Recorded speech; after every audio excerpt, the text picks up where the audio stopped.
Deus me deu esse versículo que nós vamos ler. E é interessante porque eu tinha meio que combinado com a minha esposa que ela iria ser usada esta noite para trazer a palavra. E aí esta noite, de madrugada, do nada, assim, sem barulho, sem nada, simplesmente eu acordei no meio da madrugada com esse versículo na mente, como se tivesse exatamente uma voz lendo esse versículo para mim. E eu falei, esse versículo fecha com aquilo que tem sido pregado no Atração nesses últimos dias. E eu falei, mas a palavra já está com a Daiane, eu creio que Deus vai usá-la para ler esse versículo se for necessário. Aí ela acordou e perto do almoço ela disse, meu amor, eu estou meio mal, estou um pouquinho enjoada, olha, não sei se eu estou bem para pregar hoje não. Eu falei, tá bom, já entendi. É uma confirmação então, fica tranquila, Deus já me trouxe o texto. Você abriu em Lucas 11, versículo 23, diz assim, toda pessoa que não está comigo, contra mim está. E aquele que comigo não ajunta, espalha. Esse foi o momento do ministério de Jesus em que ele foi muito claro e muito enfático na afirmação. Nos dias de hoje, o tal do exclusivismo, ele não é muito bem visto. Muitos assuntos que são falados hoje é o ecumenismo, é o pluralismo, é misturas e não distinção. Misturas, somos todos um só, né? Vários gêneros, várias raças e um balaio só. E aparentemente é um pensamento assim, bonzinho, legal, mas ele está encoberto. Ele está encoberto por um fundo diabólico. Ouça o que eu estou dizendo. Deus, quando criou a humanidade, desde o início ele fez distinções. Não é à toa que no início da Bíblia, na história de Gênesis, você vê uma das primeiras histórias é Deus escolhendo uma oferta de duas que foram entregues. Logo depois você encontra a narração de Deus escolhendo um homem de dois irmãos. O segundo, diga-se de passagem, a bênção que era ser do primogênito de Esaú não foi liberada para ele, foi para Jacó. E diz a Bíblia que Deus odiou a Esaú. E depois, ao longo da história, você encontra Abraão, quando Deus decidiu escolher um povo e uma nação para si. Então eu te pergunto, onde está o pensamento socialista nesse contexto? O pensamento pluralista, ou de igualdade a tudo que se faz e a todas as pessoas. Você precisa me mostrar uma passagem bíblica que diz isso, que mostra isso. Porque todo o contexto e todo o pano de fundo que eu tenho na Bíblia é daqueles que querem buscar, e aqueles que procuram fazer algo diferente em Deus, esses recebem. No entanto, que só será salvo aquele que reconhecer que Jesus Cristo é o Senhor. Ou seja, Jesus não veio ao mundo para salvar todos os homens. Ele veio para salvar todo aquele que nele crê. Só aí já existe uma distinção. No versículo central da Bíblia, no versículo de maior amor, no versículo que é a expressão de todo o plano divino da criação, já mostra uma distinção, que ele veio para salvar aquele que crê. Ou seja, aquele que tem dúvida, aquele que tem desconfiança, aquele que crê em outras pessoas, ou aquele que crê em outros deuses, está fora desse contexto. Eu não posso colocar todo mundo no mesmo pacote. Então esse pensamento exclusivista que a nossa sociedade vive hoje, que é um certo racismo, um certo preconceito ao exclusivismo, ele não é um pensamento exatamente correto ou bíblico. E Jesus está falando aqui sobre ajuntar ou espalhar. Porque ele disse assim, na parte B do verso 23, aquele que comigo não ajunta, espalha. Ou seja, aquele que não está comigo, já é contra mim. Já faz uma distinção clara de duas classes, de duas categorias de pessoa. Perceba na profundidade desse versículo. Eu sei que tem várias versões aqui, NVI, King James, Reina Valera, Almeida. E eu trouxe algumas versões aqui para que vocês venham entender o sentido literal da palavra. Aquele que está ajuntando comigo espalha, diz uma versão. A versão católica diz assim, quem não recolhe comigo, vírgula, dispersa.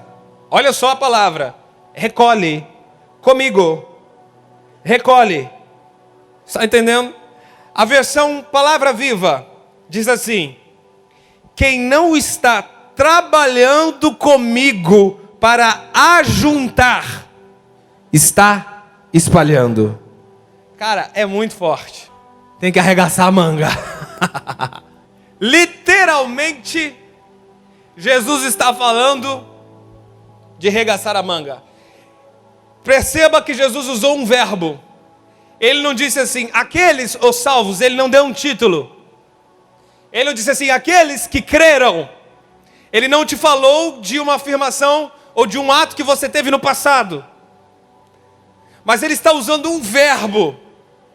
No presente contínuo, é sim? Aquele que não está juntando comigo. É presente contínuo? Alguma professora de português, alguém entendido pode ajudar? Presente contínuo. Ou seja, é uma afirmação, é uma ação, é um comportamento, é uma atitude contínua que você está tendo no presente. Ou seja, a primeira coisa que isso te ensina é que semana passada você poderia estar ajuntando, mas hoje, essa semana, as coisas podem ter mudado. Não diz de um time, não diz de uma raça, não diz de algo que você fez no passado, diz de um comportamento, de uma atitude contínua. Quem não está trabalhando comigo, quem não está ajuntando comigo, quem não está recolhendo comigo, ótimo, comecei a entender. Agora eu fui buscar a palavra original em grego, que aqui é sunadog, né? Traduzida por nosso termo em português se diz sunadog. Essa palavra vem da palavra sunago, que quer dizer o quê? Preste atenção. A palavra ajuntar, ou ajuntando, ou recolhendo, ou trabalhando. Preste atenção. E se você está com papel e caneta na mão, essa é a hora, irmão, de anotar. Porque essa informação que eu vou te dar é preciosa. Essa palavra, ela significa reunir com. Segundo significado, recolher. Terceiro significado, juntar e estar reunido. Agora eu vou te dar o quarto significado, que é muito forte, irmãos. Sério. Essa palavra é usada para dizer de estar dentro de uma casa e receber hospitalidade. Quem não está ajuntando comigo, quem não está dentro de uma casa, de um conjunto, oferecendo hospitalidade. Olha o termo que Deus usou, que Jesus usou para afirmar, ó, quem não está fazendo isto, quem não tem esse comportamento, já é contra mim. Quem não está fazendo isso, quem não está recolhendo, quem não está juntando, quem não está trabalhando comigo, já está espalhando. Olha, eu não sei se você está entendendo, mas o termo dessa palavra, quando ela diz de ajuntamento, de recolhimento, de ajuntar em conjunto, traz muito sentido aos frutos. Eu li em que os judeus usavam este termo para falar sobre colheita, sobre frutos, aquilo que se refere à agricultura e ao processo que se dá quando você recolhe algo que plantou. Ou seja, nesse lugar, tem pessoas aqui que buscam o Espírito Santo e querem gerar frutos, glória a Deus. E Jesus está dizendo que quando você decide passar a juntar esses frutos, a recolher, a colocá-los em casa, a oferecer hospitalidade, então está decidindo agir no time de Cristo. Não espalhando, não está contra Cristo, pelo contrário. E sabe, se você parar para pensar, existem realmente poucas pessoas que ajuntam. Existem poucas pessoas que recolhem. São raros as pessoas que puxam a responsabilidade, que bate no peito e diz assim, deixa comigo. Você já viu que são poucas as pessoas que buscam, que resolvem as coisas, que respondem como tem que ser? Eu não sei se eu estou sendo claro, eu preciso citar alguns exemplos. Sabe aquela pessoa que leva as pessoas para o ENA e diz assim para o líder, agora você que cuida. Leva para o ENA e diz assim, e aí, quem que vai dar o discipulado? E assim, só levou para o ENA porque a pessoa mandou uma mensagem para ele na semana passada dizendo assim, cara, eu preciso de Deus. Você conhece alguém? É disso que se fala.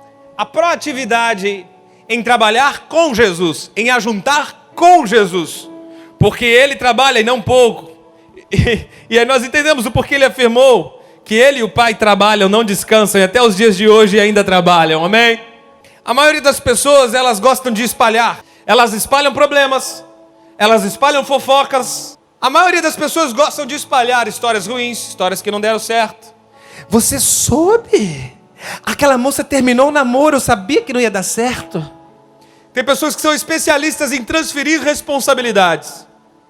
Deus falou com ela que foi usada para trazer a pessoa, mas ela gosta de transferir a coisa para os outros, que ela diz assim, eu sou muito incapaz. Eu estou vivendo um momento na minha vida muito difícil. Eu não estou sem condição agora. Nesse momento eu estou sem condição. É um momento bom para Jesus voltar, né? Um momento que você está sem condição. Estive pensando, porque assim, tanto que a gente fala que Jesus está voltando, que todas as profecias já se cumpriram. Como é que tem um indivíduo que é capaz de pensar, agora eu estou no momento sem condição? Talvez é isso que chamam de inteligência emocional. Talvez não. É exatamente isso. Por quê? Todos nós temos dias tristes, momentos ruins, difíceis, e as emoções, elas não podem atrapalhar as suas convicções. Está entendendo a diferença? A partir do momento que a emoção começa a atingir a sua fé, você está enrascado, está com sérios problemas. Acho que você está espalhando, não ajuntando. Porque a partir do momento que as emoções começam a falar mais alto, tomar as decisões no lugar da sua crença, da sua fé, daquilo que você sabe que está nas Escrituras, onde é que você construiu a sua fé? No que você está crendo até hoje? Só no dia que você sentiu arrepio? Só nas palavras que você ouviu no encontro com Deus? Todos nós somos a parte do corpo que serve. Tipo, quando o apóstolo Paulo ele falou assim, que nós somos o corpo de Cristo, ele é a cabeça, nós somos o corpo, cada um de nós tem uma função. Lembra desse texto ou não? Eu preciso ler? Acredito que não, né? Lembra quando ele diz, para que serve o olho, porque não vê, para que serve o ouvido, se não ouve? Aquela parte do corpo que o apóstolo Paulo falou. Eu não lembro que existe uma parte no corpo, se tiver no seu corpo, você me diz. Uma parte nele que ele só serve para ser servido. Porque ele só serve para ser servido é boa, né? Tá, que ele só presta para ser servido, ele não presta para nada, ele não serve para nada. Rapaz, experimenta encravar a unha do dedinho mindinho do seu pé esquerdo, que você vai ver que até a unha do dedinho mindinho do pé esquerdo serve para alguma coisa. Toda parte do seu corpo tem uma utilidade incrível. Quer ver? Ó? Quem aqui já quebrou alguma mão ou algum dedo? Quem aqui já quebrou? Quem aqui já quebrou? Levanta a mão, é só para eu saber. Uma mão ou um dedo? Tipo assim, um dedo mindinho, anular, e você quase não usava para nada, né? Aí depois que você quebra, ingesta, você vê assim, cara, como faz falta essa mão para mim, não é? Tipo assim, quem é destro tem a mão esquerda que quase não serve para nada, aí você enfaixa e diz assim, como ela vale, cara? Você passa a dar mais valor para a mão esquerda. É claro que toda a parte do corpo, ela foi feita para servir. As pessoas às vezes olham para você e dizem assim, isso aí não serve para nada. Mas pode crer que Deus te chamou pelo menos para produzir alguma coisa em outra pessoa. Talvez você não seja visto, não esteja em evidência, não aparece, você só atua nos bastidores. Mas certamente Deus está te usando como uma parte fundamental no corpo de Cristo. Você quer entrar no reino? Mas para entrar no reino, Jesus foi claro. E ele diz assim, quem quiser ser o primeiro no reino, deve ser aqui na terra o último. Porque os últimos serão os primeiros. Ou seja, sirva. E esse é o contexto de que Jesus falou. Que nós devemos primeiro servir e o último a ser servido. É o último no quê? Na cantina do espiritual? Não é disso que eu estou falando, cabeção. É o último a ser servido. No contexto de que nós não viemos a esta casa, a este prédio, com o objetivo de ser servido. Preste atenção, porque isso muda tudo. As pessoas já acham que esse é um off-store, que esse é um buffet gospel, que as pessoas vêm aqui para se alimentar, vou lá para ser servido, né? Tem um garçom espiritual lá, que vai ser usado e vamos servir do bom e do melhor. Ei, nós nos reunimos aqui para celebração e adoração a Deus em primeiro lugar, glória a Deus. E também nós viemos para receber uma edificação, um reforço, um alerta ou uma confirmação daquilo que você já foi ministrado durante a semana no teu quarto em secreto. Deixa eu taçar em palavras de afirmação, de confirmação e de confronto. Está aberto aí em Lucas? Vai para o capítulo 10, capítulo anterior. Para pensar comigo. Se Cristo está dizendo assim, aquele que não ajunta comigo, Olha o que Cristo está afirmando. Aquele que não ajunta comigo já está espalhando. Ok. O que Cristo ajunta? Porque é uma afirmação forte. E eu sei que vocês querem ajuntar com Cristo. Eu quero ajuntar com Cristo. Eu não preciso perguntar quem aqui quer ajuntar com Cristo. A pergunta sábia é: o que Cristo ajunta? Porque como você pode dizer que quer ajuntar com Cristo se você nem sabe o que Ele ajunta? E eu me fiz essa pergunta, eu disse assim: mas Jesus, o que o Senhor trabalha? O que o Senhor recolhe? O que o Senhor ajunta? Lucas capítulo 10 nos mostra. Vamos ler a partir do primeiro versículo. Diz assim: havendo passado estes acontecimentos, o Senhor nomeou outros 72 e os enviou de 2 em 2 adiante deles, a todas as cidades e lugares que ele estava prestes a visitar. E ele recomendou: a seara é grande, mas os trabalhadores são poucos. Rogai ao Senhor da plantação que mande obreiros ou ceifeiros, em algumas traduções, para fazerem a colheita. Portanto, ide, eu vos envio como cordeiros para o meio dos lobos. Esta primeira pista, ou o primeiro indício daquilo que Deus trabalha, é interessante porque ele usou o mesmo verbo, e eu já disse isso para vocês, que é utilizado normalmente em plantações, naquilo que se refere à agricultura. E no capítulo anterior ele estava falando sobre esta seara, em que ele está trabalhando, em que ele está recolhendo. E qual foi a direção de Cristo? Que nós devemos orar ao Pai, que é o Senhor da lavoura. Nós devemos orar ao Pai para que envie mais trabalhadores, mais pessoas dispostas a juntar, pessoas dispostas a recolher. João capítulo 4 nos fala mais sobre o trabalho de Cristo. A partir do versículo 34, está vendo que o subtítulo já diz lá, a grande colheita? Já fala a respeito de seara. Versículo 34, diz assim: explicou-lhe Jesus: a minha comida consiste em fazer a vontade daquele que me enviou e consumar a sua obra. Olha, está dizendo de vontade, de obra, de serviço, de trabalho. Preste atenção no que ele vai dizer agora na sequência. Não dizeis vós, ainda há 4 meses até a colheita. Eu, porém, vos digo, erguei os olhos e vede os campos, pois já estão brancos para a colheita. Aquele que ceifa, aquele que ajunta ou recolhe, este recebe o seu salário e colhe fruto para a vida eterna. Glória a Deus. E assim se alegram juntos o semeador e o ceifeiro. Desta forma, o verdadeiro ditado: um semeia, o outro colhe. E o verso 38: eu vos enviei para ceifar o que não plantastes. Outros realizaram o cultivo, e vós usufruístes do trabalho deles. Aleluia. Jesus está claramente afirmando qual é o tipo de trabalho que Ele te enviou e que Ele te chamou. Ele está dizendo: eu vos enviei. Está afirmando categoricamente, no verso 38, eu vos enviei para ceifar, para colher, para ajuntar, para trabalhar com Ele na obra. Não existe outro comportamento ou atitude que Deus quer ver dos filhos dele neste exato momento do que senão ajuntar com Ele, trabalhar com Ele, ceifar com Ele na obra. Esta é a obra do Pai, esta é a vontade do Pai. Sabe, conhece algum religioso de várias denominações que diz assim: eu estou fazendo a obra de Deus? Sabe, para pregar em algumas igrejas diz assim: eu estou fazendo a obra de Deus. Grava um CDzinho, sai pelas igrejas, liga para um, para outro fazendo agenda e diz assim: vou fazer a obra de Deus, vou cantar uma música aqui para Deus. Eu só gostaria que você me mostrasse um versículo na Bíblia em que diz que cantar uma música para Deus é fazer a obra de Deus. Que gravar um CD para Deus é fazer a obra de Deus. Eu sei que todos vocês que se reúnem aqui procuram fazer a vontade do Pai. Mais claro do que isso, impossível. Jesus está dizendo: a obra do Pai e a vontade do Pai é esta. Olha que afirmação poderosa. Ele não disse: é uma destas.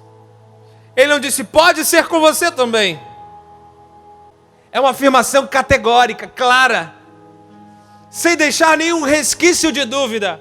Ele diz: a vontade do Pai é esta, consumar a obra que Ele me enviou. Que obra? Ajuntar, recolher, ceifar com eles. Traduzindo para o nosso português bem claro: cuidar de vidas, discipular almas, trazer pessoas para o GC e cuidar, guardar, ajuntar, tratar com hospitalidade na casa. Meu Deus, quer uma revelação mais clara? Você precisa que eu desenhe para você? Essa é a obra de Deus para todo ser humano. E quando você quer explicar uma doutrina bíblica, você precisa voltar à primeira passagem. Vocês já ouviram isso? Vocês conhecem isso? Pois então, voltemos a Gênesis capítulo 1. Quando Deus criou o homem, Adão, Ele ali designou claramente 5 ordens para o homem, das quais nós podemos trazer essa ordem para nós. São 5 ordenanças claras. São as primeiras ordens. A primeira menção. Primeira coisa que Deus disse para o homem, em Gênesis 1, versículo 28. Ele disse assim: frutifique. Segunda ordem que Deus disse para Adão, no mesmo versículo: multiplique-se. Terceira ordem que Ele disse para Adão, no mesmo versículo: encha toda a terra. Eu sei que todas têm a mesma conotação, por isso talvez você já ouviu essa revelação de forma diferente, dizendo que Deus deu apenas 2 ordenanças, porque essas 3 palavras têm a mesma conotação. E traz elas para o contexto espiritual, traz elas para o teu GC. Quando Deus diz assim: frutifique, multiplique, encha toda a terra, encha a terra que você está, encha. Quarta ordenança clara de Deus, no versículo 28 do primeiro capítulo, e no capítulo 2, versículo 15, Deus diz: exercite o domínio. Porque Deus apenas nele não disse assim: olha, multiplique, encha a terra, frutifique. Ele disse assim: também te fiz para dominar, também te gerei e te criei para governar. Este é o princípio eterno de Deus, porque Ele chamou a mim e a você para dar frutos e reinar com Ele sobre o milênio e toda a eternidade. Se você crê nisso, aplauda fortemente aquele que vive. Por isso tem tantos assuntos na Bíblia que convergem para a obediência: dízimo, fidelidade com Deus, vida diária, oração, comunhão com os irmãos, serviço no corpo, que é isso que estamos pregando, unidade. Todas as palavras convergem para a obediência de um comportamento, uma atitude que eu e você devemos ter em favor dele. Ou seja, a árvore do bem e do mal está todo dia apresentando-se para você. Ela não se apresenta para você quando você sente vontade de cometer aquele pecado que você costumeiramente comete. Não é disso que eu estou falando, não é sobre pecado. É sobre obedecer aquilo que é certo. Porque se você tivesse preocupado realmente em frutificar, em multiplicar e dominar com Cristo no reino milenar, rapaz, pecado ia ser a última coisa, a última da lista que ia atravessar o teu caminho todo dia. Se você realmente tivesse preocupado em gerar frutos para Deus, e encher a terra do teu GC que anda infértil faz tempo, se isso realmente tirasse o seu sono, suas madrugadas, o seu tempo com Deus, se isso realmente te incomodasse o discipulado que você vem postergando, dando migué, aquela pessoa que você já chamou para o ele e está lá de lado, você fica passando para o líder cuidar, se isso realmente fosse prioridade para você, o pecado já estaria o último da lista. Não é sobre o pecado que eu estou falando, é sobre se preocupar com aquilo que Ele mandou, não com aquilo que Ele te proibiu fazer. Tente imaginar com seus pensamentos naquilo que você projeta por jardim no Éden, aquilo que você projeta por um meio, por um tempo de excelência, por paraíso talvez. Tenta imaginar como será você com o Pai, só você e Ele, num jardim de excelência. Ele criou várias árvores, vários frutos para te alimentar. Ele tem o melhor para você nessa terra. Ele tem o melhor. E Ele diz assim: filho, eu só quero que você se preocupe com duas coisas. Filho, frutifique, multiplique-se e enche a terra. Essa é a primeira coisa, filho, que eu quero que você se preocupe. Suas convicções, seus pensamentos, sua adoração, sua intimidade, sua comunhão, ela pode ser multiplicada. O seu tempo comigo, dali pode sair belos frutos. Filho, encha a terra que você está, encha o seu GC, preencha a casa que você está da minha presença, porque quando você preencher a sua casa da minha presença, os teus pais se converterão. Encha toda a terra, multiplique-se, frutifique, filho. Essa é a primeira coisa que eu te peço. A segunda coisa, filho, é que você venha dominar comigo, porque eu preparei a eternidade para passar ao seu lado, e eu tenho cedro nas mãos, e vou te dar galardão, poder e autoridade para você reinar comigo. Deseje o reino, que o reino e os frutos sejam o teu foco eterno. Se essa é a sua vontade, agora, profeticamente, glorifica a Deus e aplauda o nome dele. Oh, xalabalaê canerebaxá. Você precisa mais do que um conhecimento, de um estudo teológico, de uma aula aprofundada. Você precisa do Espírito no seu interior para gerar vida. Esta é a verdadeira palavra que gera vida. Por isso a gente pede que diga amém. Por isso a gente pede que glorifique, para que você esteja sintonizado com o Espírito e Ele esteja ativando no seu interior essas verdades que estão sendo liberadas desse altar. Preste atenção. Deus criou o homem com uma missão, não foram duas. A missão que o homem tem não é diferente da mulher. A missão que o pastor tem não é diferente da missão do membro de GC. Deus criou toda a humanidade com uma missão: multiplicar-se e dominar a terra. Nós falamos sobre visão. Estamos falando uma sequência de sábados que precisamos ser unidos para entender a visão. Agora nós estamos começando a pisar na missão. E eu tenho certeza que Deus vai falar muito mais sobre esse assunto nesse altar. Glória a Deus. Estamos começando a pisar. Qual é a missão do Atração? Você precisa ter isso claro na sua mente. A minha missão é gerar frutos e reinar com Cristo sobre a terra.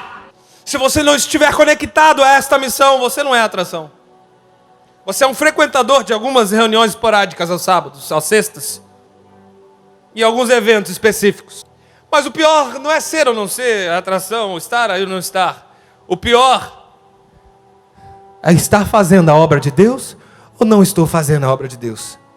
Eu estou ajuntando ou eu estou espalhando? Quem não é por mim é contra mim. Você está sendo por Cristo ou contra Cristo? Jesus foi claro quando Ele afirmou: quem não é por mim é contra. Não é neutro, não é isento. Não adianta ser ateu, não adianta ser eteu, não adianta ser judeu, não adianta ser nada, irmão. Tudo com eu. Não adianta. Não adianta ser crente ou não ser. Não adianta ser inculto ou ser sábio. Não adianta ser cheio do Espírito Santo ou não ser. Porque ser cheio do Espírito Santo é uma sequência de querer fazer a obra de Cristo. E é fundamental ser cheio do Espírito Santo para conseguir multiplicar, frutificar e reinar com Cristo sobre a terra, claro. Mas não adianta ser cheio do Espírito Santo e não crer nessas coisas. Não adianta ser cheio do Espírito Santo e decidir não gerar fruto no GC. Insistir com obras paliativas. A obra social é muito boa, com certeza. Mas não pense que você fazer um bem para o social para alguém, você está herdando o reino dos céus, porque a Bíblia não diz isso. A Bíblia não diz que quando você dá assistencialismo a alguém, você está ganhando galardão. A Bíblia não afirma isso. Só existe um meio de ganhar galardão eterno: fazer a obra de Deus. E este é o nosso propósito. Todos os líderes de projeto social sabem disso. Que nós estamos lá, não apenas para dar e oferecer a provisão material, ou os bens que eles precisam naquele momento, seja educação, seja comunhão, seja alguma solução psicológica. O nosso propósito primordial não é esse. Isso é um propósito secundário. Se é uma atividade secundária, o nosso propósito principal é apresentar Cristo Jesus a essas pessoas. Esse é o vértice, esse é o centro do nosso propósito lá. As outras coisas são boas, com certeza, mas são secundárias. Você não pode confundir as coisas. Achar que você faz ação social porque você quer apenas fazer um bem social para alguém. Porque toda vez que você for lá, ou que você orar por aquilo, lembre-se do propósito principal. Eu estou aqui e eu estou doando meu tempo aqui, porque eu quero que essas pessoas vejam Cristo em mim. Eu quero me multiplicar nessas pessoas. Eu quero gerar um fruto, seja uma criança, seja um doente, seja um idoso, seja um dependente químico. Eu preciso gerar frutos nesse lugar. Onde você pisar, Deus te colocou lá para gerar frutos, multiplicar e encher a terra. Sabe o que é multiplicar-se? Fazer mais pessoas como você, com o seu coração rendido, prostrado. É claro que para isso tem um início. Então logo nós chegamos a uma conclusão abençoada. Que Jesus, Ele não nos chama somente para pensar, somente para refletir, somente para fazer obras sociais. Jesus nos chama para agir. E veja, existem várias vertentes e várias doutrinas que nós pregamos, ensinamos, mas todas elas são paliativas, todas elas servem para te levar ao mesmo propósito, à mesma missão, que qual é a missão? Gerar frutos para Deus. Você tem que sair daqui com esse foco, irmão. Nenhuma explicação justifica que Cristo está dizendo: a seara é grande, tem poucos ceifeiros, já é hora da colheita. Sabe por que alguns G6 ainda não multiplicaram esse ano? Porque não são todos do grupo que estão ajuntando. E o problema não é que existem pessoas ali em cima do muro. O problema é que quem não está juntando está espalhando. Todo mundo envolvido no ENA. Aí vai marcar o ENA. Eu não posso nessa data. Vai marcar o ENA. Eu estou sem dinheiro. Mas sem dinheiro, eu vi uma foto com você semana passada no cinema. Como assim? Como assim? Sem dinheiro? What? Tem algum trouxa aqui? Tipo, eu não tenho Facebook. Você posta foto lá e eu não vejo. Entendeu agora porque quem não ajunta espalha? Se tivesse todo mundo ajuntando, dizendo assim: cara, isso aqui é prioridade. Cara, eu não posso passar minhas finanças sem especificar um dinheiro para participar do ENA. Eu não posso passar minha vida de oração, uma semana de oração, sem colocar no meu joelho pelo menos 3 nomes para orar por Jesus.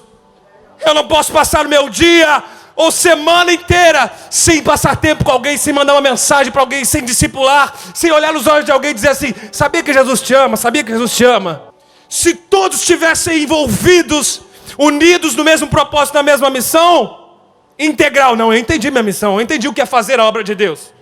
Eu entendi realmente o que é fazer a obra de Deus. Eu vou parar de perder tempo com outras coisas paliativas.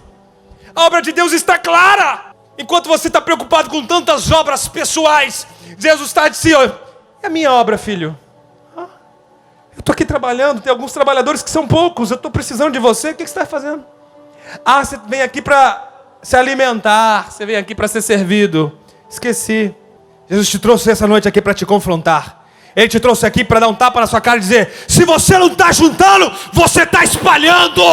E quem não é por mim é contra. Não existe muro, não existe meio termo, não existe ateu. Quem não é por ele, quem não está trabalhando com ele, quem não está recolhendo com ele, ajuntando, frutificando com ele, já é contra.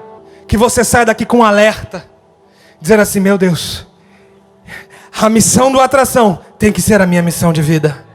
A missão da igreja do Senhor Jesus tem que ser a minha missão de vida. Sabe o que eu estou dizendo? Não estou falando para você largar seu emprego, largar sua faculdade, deixar tudo, virar um missionário na África. Não é disso que eu estou falando. É onde você estiver, que lá você seja o embaixador de Deus. Seja no comércio, seja na indústria, seja na área da educação, não importa a área. Onde você estiver, Deus te colocou lá para ser um agente de Deus e dizer aqui: eu estou aqui para frutificar nesse lugar. Deus me enviou aqui para encher esta terra aqui. E Deus me enviou aqui para fazer pessoas igual a Ele, que admiram a sua glória, contemplam a sua glória e desejam adorar.